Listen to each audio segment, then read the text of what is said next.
જી સૌને નમસ્કાર। આજે આપણા વલસાડ, તાપી અને નવસારી જિલ્લા માટે ઐતિહાસિક દિવસ છે અને સાચે જ ઐતિહાસિક દિવસ છે, કારણ કે 78 વર્ષની પ્રતીક્ષાનો આજે અંત આવ્યો છે। 78 વર્ષ પછી આ કાળા આંબા અને વાટી બ્રિજ જે જોડે છે બે ગામને, અને ફક્ત બે ગામને જ નહીં પણ 3 જિલ્લાને જોડતો પુલ છે।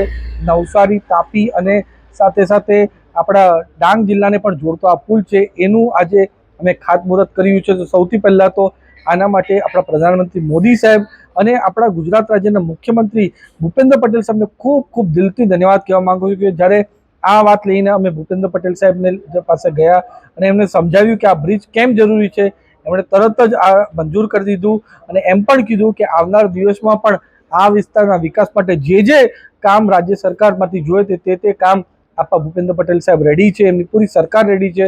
તો એના માટે અમારા નરેન્દ્ર મોદી સાહેબ, ભૂપેન્દ્રભાઈ અને સાથે સાથે હર્ષભાઈ સંઘવીનો પણ ખૂબ ખૂબ ધન્યવાદ આપવા માંગુ છું, અને સાથે અમારા કેબિનેટ મંત્રી એવા નરેશભાઈ પટેલને પણ ખૂબ ખૂબ ધન્યવાદ કહેવા માંગુ છું।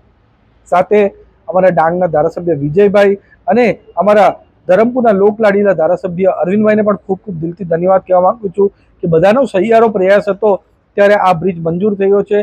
આવનારા 12 થી 13 મહિનામાં આ બ્રિજ રેડી થઈ જશે, અને જે મોદી સાહેબ કહે છે કે જે પ્રોજેક્ટના અમે ખાતમુહૂર્ત કરીએ છીએ તે પ્રોજેક્ટના લોકાર્પણ પણ અમે જ કરીએ છીએ।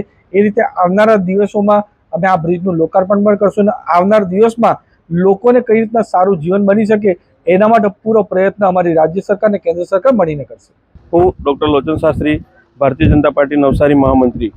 આજે વાટી ગામમાં અનેરો ઉત્સાહનો દિવસ આવ્યો છે, કારણ કે અહીં વાટીનો બ્રિજ મંજૂર થઈ ગયો છે અને એનું ખાતમુહૂર્ત પણ માનનીય કેબિનેટ મંત્રી નરેશભાઈ પટેલ અને આપણા સાંસદ સભ્ય ધવલભાઈ પટેલ દ્વારા કરવામાં આવ્યું છે।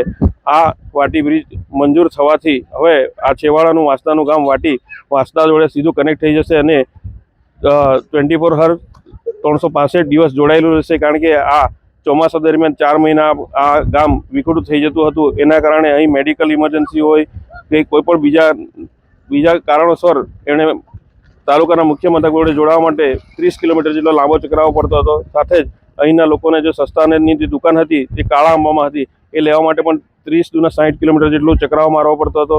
વિદ્યાર્થીઓને ખૂબ જ તકલીફ પડતી હતી, કારણ કે વાટી ગામમાં 1 થી 5 ધોરણની સ્કૂલ હતી અને 6ઠ્ઠા ધોરણથી કાળા આંબા આવવું પડતું હતું, પણ આ બ્રિજ ન હોવાને કારણે એમણે વઘઈ ઉપર ડિપેન્ડ રહેવું પડતું હતું, અથવા તો એમના માટે આશ્રમ શાળા કે કશે પણ હોસ્ટેલમાં રહીને ભણવાની સુવિધા લેવી પડતી હતી। પરંતુ હવે આ બ્રિજ જોડાઈ જવાથી એમને હવે સીધી કનેક્ટિવિટી મળશે અને અહીં કાળાંબા સ્કૂલમાં આવી જશે। સાથે જ અમારી સરકાર દ્વારા વાટીમાં પણ સ્કૂલનું મકાન તૈયાર કરી દેવામાં આવ્યું છે અને થોડા સમયમાં એનું પણ લોકાર્પણ થઈ જશે।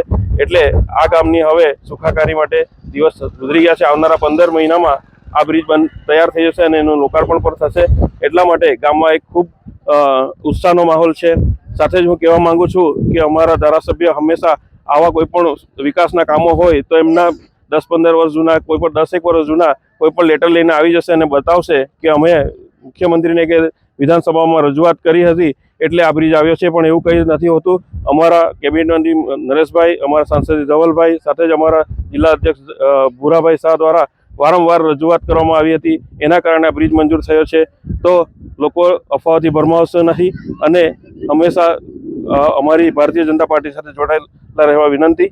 બાલુભાઈ છતુભાઈ પાડવી, વાટી કાળાંબા જૂથ ગ્રામ પંચાયત માજી સરપંચ। અમારે વર્ષો જૂની માગણી આજે સંતોષાય ત્યારે અમને અમારા વાટી ગામના અને કાળાંબા ગામના લોકોને એવી લાગણી ઉદ્ભવી છે કે સરકારશ્રીએ અમારું ધ્યાન રાખીને અમને જે મુશ્કેલીઓનો સામનો કરવો પડતો હતો એ મુશ્કેલીઓ ધ્યાન પર લઈને આજે અમારે એ મુશ્કેલી દૂર થઈ છે। ત્યારે અમે સરકારશ્રીનો, ગુજરાત સરકાર, કેન્દ્ર સરકારનો ખૂબ ખૂબ ધન્યવાદ આપીએ છીએ અને અમારા હજુ પણ ઘણા પ્રશ્નો બાકી હોય એ પ્રશ્નોને નિરાકરણ કરે, નિકાલ લાવે અને અમારી માગણી સંતોષાય એવી અમે સરકાર પાસેથી અપેક્ષા રાખીએ છીએ।